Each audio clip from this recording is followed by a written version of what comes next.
Olá! O tema da nossa aula será imunogenética. Nós abordaremos os aspectos genéticos dos antígenos, dos anticorpos e as suas interações. Também falaremos das 4 áreas mais importantes na área da saúde relacionados à imunogenética. A imunogenética é um conjunto de conhecimentos relativos às relações entre as reações imunológicas e a constituição genética. Nós temos algumas áreas que são bastante importantes na área da saúde dentro da imunogenética. Nós temos a questão dos grupos sanguíneos, os transplantes, as doenças por deficiência imune e as doenças autoimunes. Bom, vamos entender melhor como funciona essa relação do anticorpo e o antígeno no nosso sistema imunológico. Um anticorpo, ele é uma molécula, uma proteína naturalmente que é produzida no nosso corpo.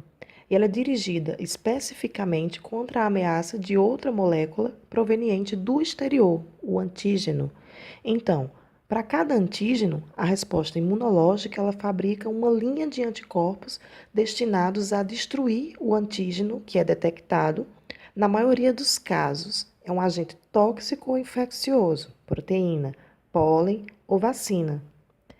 Então, como você pode observar, temos essa imagem. Então, o que acontece?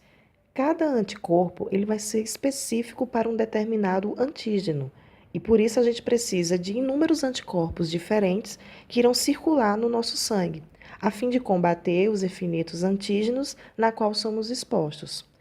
Então, ele pode estar circulando sozinho, sem estar ligado numa célula, e isso ocorre depois que a gente já foi exposto ao antígeno, que aquele anticorpo ele combate, ou ligado à membrana de um linfócito B.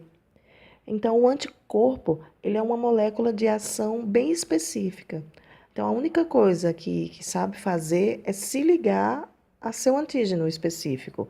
Mas, durante esse processo, vão acontecer várias coisas que vão determinar o combate àquele antígeno.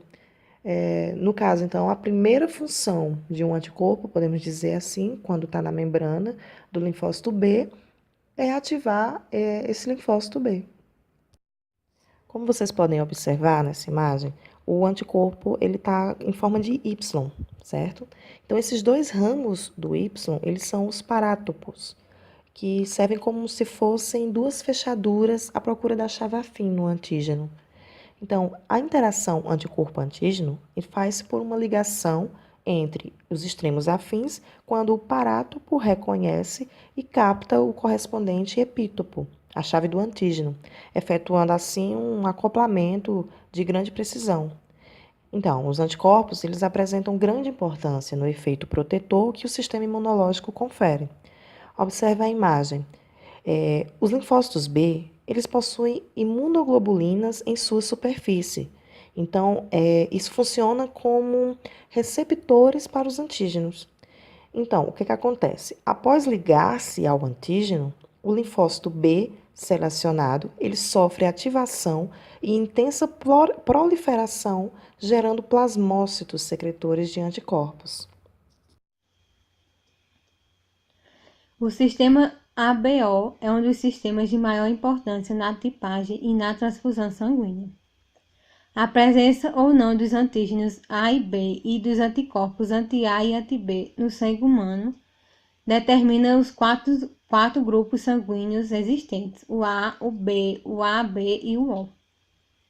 A classificação do grupo sanguíneo desse sistema é realizada através de dois tipos de testes.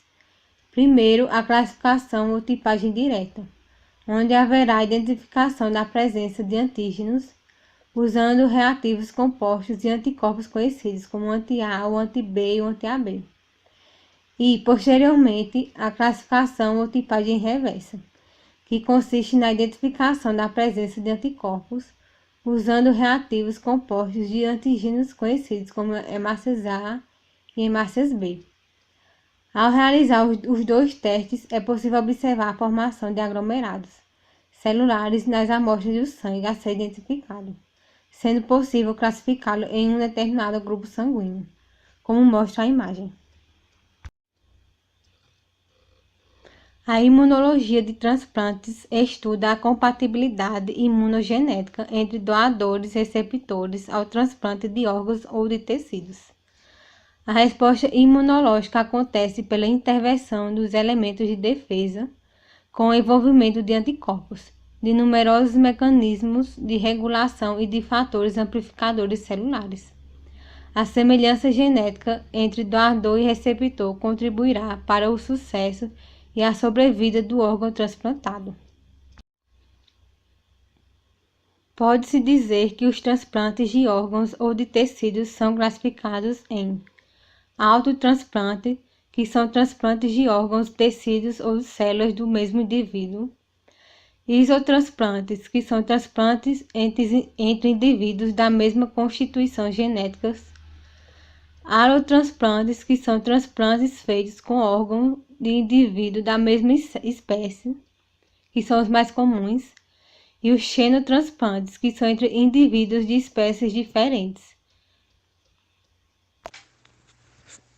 Bom, gente, hoje eu vou estar falando para vocês sobre as doenças por deficiência imune ou imunodeficiências e as doenças autoimunes.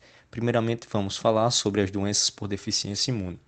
Então, as imunodeficiências primárias são, na maioria, congênitas, hereditárias, raras e seus sintomas surgem lá pela infância. A classificação das doenças por imunodeficiência primária pode ser a seguinte. Primeiro, predominantemente humorais. O defeito dessas doenças vai estar nas células B. Um exemplo desse tipo de doença é a doença de Bruton. Segunda, predominantemente celulares. O defeito primário vai estar nas células T. Um exemplo desse tipo de doença é a síndrome de George. Terceiro, imunodeficiência combinada. A deficiência tanto vai ser nas células B quanto nas células T. E um exemplo desse tipo de doença é a imunodeficiência combinada grave. O 4, distúrbio dos fagócitos, onde são diagnosticados com maior frequência. E um exemplo é a síndrome de Shediac-Higashi. 5, distúrbios do complemento, onde são conhecidas várias deficiências genéticas, algumas causam defeitos imunológicos e outras acarretam doenças autoimunes. Um exemplo é o edema hereditário angioneurótico. Um exemplo bem claro que a gente pode dar de doença por imunodeficiência é a adquirida, a AIDS. A AIDS ela é uma doença do sistema imunológico humano causado pelo HIV, que atua sobre os linfócitos T auxiliares, deixando a pessoa suscetível a infecções oportunistas. Na imagem abaixo, vamos ver a anatomia do vírus da AIDS, onde o vírus HIV ele introduz seu RNA nas células T e uma enzima denominada transcriptase reversa catalisa a formação de uma cadeia de DNA complementar ao RNA viral. Esta cadeia de DNA viral inicial forma um DNA de dupla hélice, o qual entra no núcleo do linfócito TA. O HIV ele replica-se e ocorre que deixa de fornecer imunidade e arrebenta, liberando novas partículas de HIV, que causam a redução gradual do número de células T auxiliares. Agora vamos falar um pouco sobre as doenças autoimunes. Então, normalmente, o organismo ele não desenvolve reações imunes contra os seus próprios antígenos. Mas para que surja uma doença autoimune, é necessário que ocorra uma falha na tosse imunológica, e o que causa uma resposta imune específica contra um antígeno ou uma série de antígenos próprios do organismo. Então, alguns fatores eles contribuem para essa autoimunidade, e alguns dos fatores são prolongadas exposições a agentes físicos que alterem a estrutura das suas moléculas. Como exemplo, podemos dar drogas, radiação e patógenos. Outro fator é o antígeno sequestrado. São antígenos que não entram em contato com o sistema imunológico durante o desenvolvimento embrionário, devido à sua localização, e se vierem a ter contato com esse sistema imunológico, posteriormente provocarão a produção de anticorpos. Outro fator é o mimetismo antigênico, que é quando os determinantes do antígeno exógeno eles são muito semelhantes aos do autoantígenos, fazendo com que os anticorpos produzidos contra os exógenos também reajam com os autoantígenos, assim desencadeando fenômenos autoimunes. Outro fator é as alterações do sistema imunitário, onde provocam o surgimento de linhagens anormais de linfócitos que reagem com os autoantígenos, ocasionando o aparecimento de doenças autoimunes. Elas podem ocorrer sob a ação de agente infeccioso ou drogas. Quanto à classificação das doenças autoimunes, elas podem ser doenças organoespecíficas, onde envolvem clínica e imunologicamente apenas um órgão, por exemplo, a tireoidite de Hashimoto. Podem ser doenças intermediárias, onde elas vão acometer de uma maneira importante um determinado órgão, mas os autoanticorpos não lhes são específicos. Um exemplo é a colite ulcerativa, e elas podem ser doenças onde vão se manifestar de forma mais ampla, atingindo o sistema imunológico como um todo. Um exemplo é a febre reumática. As doenças autoimunes que a gente pode citar é a tireoidite de Hashimoto, a doença de Grave, a diabetes juvenil, a artrite reumatoide e a lúpus eritematoso. Bom, pessoal, essa foi a nossa videoaula. Espero que vocês tenham gostado e até a próxima.